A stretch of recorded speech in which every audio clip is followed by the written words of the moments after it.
ابھی جیسے آخر میں سمی آنٹی کی آپ نے بات سنی، انہوں نے کہا کہ کتابیں پڑھنے کا رجحان جو ہے وہ اب کم ہو گیا ہے۔ ایک وقت تھا کہ جب کتابیں تحفے کے طور پر دی جاتی تھی اور اس قدر لگاؤ ہوتا تھا کہ جب آپ رات کو اس وقت تک سو نہیں پاتے تھے جب تک آپ کتاب کی کچھ اور آپ پڑھ نہیں لیتے تھے۔ ابھی آپ دیکھیں تو 22 کروڑ سے زیادہ نفوس پر مشتمل جو ہماری آبادی ہے، اس کے لیے 500 یا 1000 کتب جو ہے وہ شائع کی جاتی ہیں، پبلش کی جاتی ہیں، اور ان میں سے بھی 150-200 کاپیاں تو ایسی ہوتی ہیں جو کہ تحفتاً دے دی جاتی ہیں، اور باقی جو کتابوں کا جو احوال ہے وہ آپ اس سے واقف ہیں۔ لیکن ایسے دور میں بھی، اس کڑے دور میں بھی اگر ادب تحقیق ہو رہا ہے اور کچھ لوگ جو کتابیں لے کر آ رہے ہیں تاکہ ایک ذوق مطالعہ جو سو چکا ہے اس کو بیدار کیا جائے، نوجوانوں کو پڑھنے پر مجبور کیا جائے۔ عمر عزیز ان میں سے ایک ہے۔ پیشے کے لحاظ سے تو عمر مسیحا ہے، اور جیسے کہ آپ نے سنا کہ شعر کہنا انہوں نے کمپولی میں شروع کر دیا تھا۔ پہلی کتاب اداسی مت خفا ہونا کے نام سے آ چکی ہے، اور دوسری کتاب کی تقریب رونمائی میں آج ہم سب شامل ہیں۔ میں صدر محفل سے بطور خاص اجازت چاہوں گی اور مہمانان خصوصی سے بطور خاص اجازت چاہوں گی کہ عمر کو اسٹیج پہ بلا کر میں بات کرنے کا موقع دینا چاہتی ہوں کہ عمر کیا کہنا چاہتے ہیں، یہ کتاب کیوں لکھی گئی، اور جتنے بھی ہمارے معزز مہمانان گرامی اور حاضرین کرام آج یہاں موجود ہیں، میں چاہتی ہوں کہ عمر ان کا شکریہ بھی خود ادا کیجیے۔ آپ کی بھرپور تعلیم ہے۔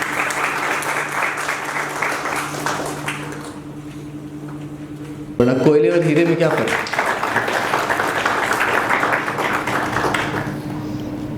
میرا بھائی علی، میری باجی ناجیہ، اور دوستوں میں جو سب سے کلوز فرینڈ ہیں آج کل میرے ہمیشہ سے، جناب ساجد رحیم، خود بھی بہت اچھا شعر کہتے ہیں، ریسنٹلی ان کی کتاب بھی آئی۔ تو یہ مقام سجدہ ہے کہ میرے تمام پسندیدہ لوگ، میرے تمام وہ لوگ جن سے میں محبت کرتا ہوں، جو مجھ سے محبت کرتے ہیں، وہ سب یہاں موجود ہیں، اور یہ کسی بھی نعمت سے کم نہیں۔ جہاں تک کتاب کی بات، اس کتاب کو لکھنے میں 18 سال لگے۔ یہ کتاب میں نے لکھی نہیں ہے، یہ ہوئی ہے مجھ سے، کیونکہ میں پہلی کتاب کے بعد، جو کہ صاحب کتاب ہونے کا ایک شوق تھا، وہ تو میں پورا کر چکا تھا۔ 2002 میں جب میری پہلی کتاب آئی تھی، جدید عالمی اس وقت بھی سر افتخار عارف اس وقت سے مجھے جانتے ہیں،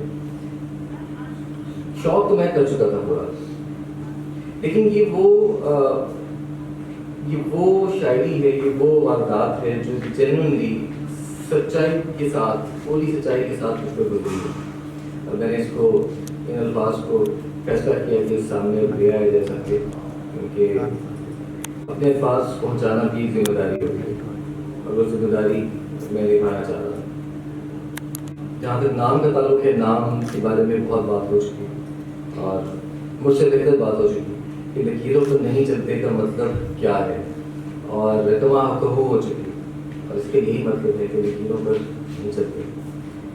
جس نظم کا ریفرنس ڈاکٹر وحید نے دیا، وہ نظم میرے دل کے بہت قریب ہے، اور اسی لیے میں نے اس کا نام پر، اس کتاب کا نام بھی رکھا کہ طواف کعبہ دل میں لکیروں پر نہیں چلتے، اور یہی اس کتاب کی فلسفی بھی ہے، یہی اس کتاب کا مین کرکس بھی ہے، اور یہی اس کتاب کا، اگر کسی ایک چیز میں ہم اس کو کور کریں تو یہی 2 لائنز ہوں گی کہ طواف کعبہ دل میں لکیروں پر نہیں چلتے۔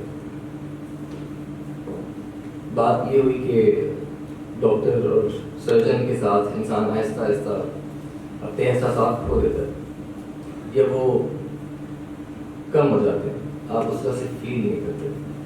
ایسا نہیں ہے، جو ڈاکٹرز ہیں وہ جانتے ہیں کہ ایسا نہیں ہے کہ ایک پیشنٹ ہم نے دیکھا اور ہم نے اس کو محسوس نہیں کیا، ایسا نہیں ہوتا، ہمارا ٹائم نہیں ہوتا محسوس کرنے کے لیے۔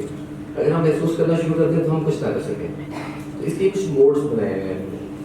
یہ اس وقت جو کوئی مریض آتا ہے تو احساس کا موڈ آف کر دیتے ہیں، کام کا موڈ شروع کر دیتے ہیں، اس وقت ڈاکٹری موڈ شروع ہو جاتا ہے۔ جب وہ چلا جاتا ہے تو تو وہ ساری چیزیں جو دل میں ہوتی ہیں وہ ہم پر آتی ہیں، ہم پہ نازل ہوتی ہیں اور ہم اس کو محسوس کرتے ہیں.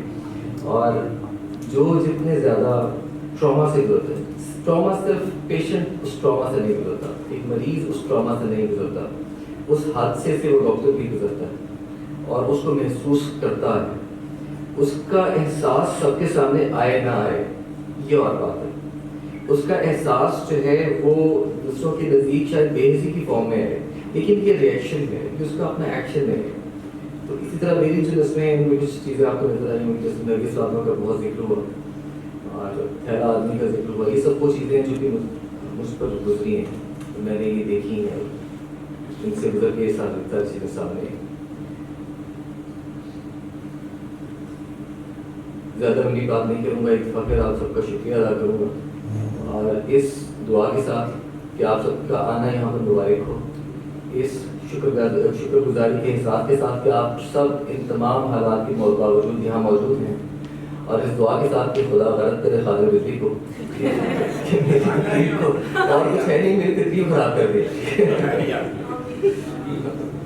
تو یہ اور ساتھ ہی ساتھ میں رابعہ ابھی کا بہت شکریہ ادا کروں گا کہ انہوں نے اس محفل کی نظامت کا بیڑا کو سنبھالا اور انتہائی محبت اور جان نشانی کے ساتھ بھی پوری تقریب آرگنائز کی.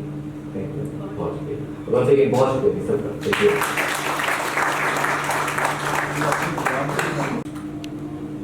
انتصاب سے کرتا ہوں. بڑی ابھی سروں پہ شفقت و برکت کا شامیانہ تھی، سروں پہ شفقت و برکت کا شامیانہ تھی، وہ مامتا نہیں ممتا کا ایک خزانہ تھی. سنو کہ حشمت دل کو تھا اذن رخصت کا، سنو کہ حشمت دل کو تھا اذن رخصت کا، وگرنہ سوختہ پائی تو ایک بہانہ تھی. سنو کہ حشمت دل کو تھا اذن رخصت کا، وگرنہ سوختہ پائی تو ایک بہانہ. نہ چھت ہو تو در و دیوار گھر نہیں ہوتے، نہ چھت ہو تو در و دیوار گھر نہیں ہوتے. اس سائباں تھی وہی روح آشیانہ تھی. حروف کیسے احاطہ کریں مسافت کا، حروف کیسے احاطہ کریں مسافت کا. وہ ایک صدی کا سفر تھی، وہ ایک زمانہ تھا. بڑے بھی آپ ہمارے دعاؤں میں آج بھی شامل ہے. اللہ آپ کو کروٹ کروٹ جنت نصیب کرے. اور مجھے یقین ہے کہ وہ بہت ہی اچھی جگہ پہ موجود ہیں اور ہم سب کی دعائیں ان تک پہنچتی ہیں. نرگس فاطمہ کا کہا کسی نے، نرگس فاطمہ میں تھوڑی سی تلاوت ہے. اٹھا لو گود میں مجھ کو تھی اس کی آخری خواہش، اٹھا لو گود میں مجھ کو. نرگس فاطمہ ایک وہ بچی ہے جو کہ میرے پاس اس کا تھوڑا سا بیک گراؤنڈ اس لیے بتا دیتا ہوں تاکہ اس کی ابلاغ ہو جائے. نرگس فاطمہ ایک بچی تھی، انڈین شیلنگ تھی. 2018 مجھے یاد ہے 18 مئی 2018 رمضان تھا، میری والدہ کی برتھ ڈے تھی، سالگرہ تھی اور میں نے فون نہیں کیا کیونکہ اس دن سارا وقت 17 کی رات سے شیلنگ اسٹارٹ ہوئی اور ساری کیجویٹیز ہمارے پاس آ گئی تھی. مجھے یاد ہے 82 کیجویٹیز آئی تھی ہمارے پاس اور ہم 3 دن آپریشن تھیٹر میں رہے. تو اس دوران مجھے کال آئی کہ ایک بچی ہے اس کو دیکھے آپ. میں نے جا کے دیکھا تو وہ بہت سیریس تھی اور میں اس کو بیٹھ کے او ٹی میں لے گیا. آپریشن تھیٹر میں ایک وقت ایسا آیا کہ میں اور صرف نرگس فاطمہ موجود تھے. تو تیاری کر رہے تھے آپریشن کی. میں نے اس کا نام دوبارہ پوچھا، اس میں بتایا میرا نام نرگس فاطمہ اور ساتھ ہی سے مجھے کہا کہ گود میں اٹھا لیں. میں نے اس کو پھر تسلی دی کہ ٹھیک ہے ابھی آپریشن ہو جائے گا، ٹھیک ہو جائے گی، لیکن میں نے اس کو گود میں نہیں اٹھایا. خیر آپریشن ہوا اور اس کے بعد وہ 2-3 دن کے بعد وہ وینٹیلیٹر پہ رہی. 2-3 دن کے بعد اس کا انتقال ہو گیا. اس کے بعد میں اس سے کوئی بات نہیں کر پایا. وہ میری اس کی آخری بات تھی. اسی پہ یہ نظم تھی، ڈالو گود میں مجھ کو اس کی آخری خواہش. میرے بازو میں اس کی 4 سالہ انگلیاں پیوست ہیں اب تک. میرے دل پر کلیجے پر وہ آہیں سبز ہیں اب تک.